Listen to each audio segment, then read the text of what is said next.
Guys, nag-hatch na ang pinakahinihintay nating butike!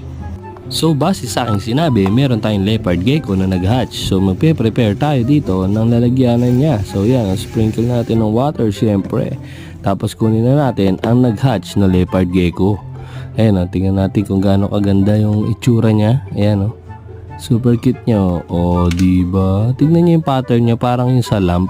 Ganun yung itsura. So yan o, ang ganda rin na nga pala ng eyes niya. Sa mata pa lang niya, alam mo na yung pagiging albino niya, no? So try natin kunin dahan-dahan. Yan, pipick up natin siya. Tapos ililipat na natin siya doon para yung mga itlog tuloy-tuloy mag-incubate. So yan na siya. Tignan nyo, napakataba oh. Ang cute, di ba? Oh, ha?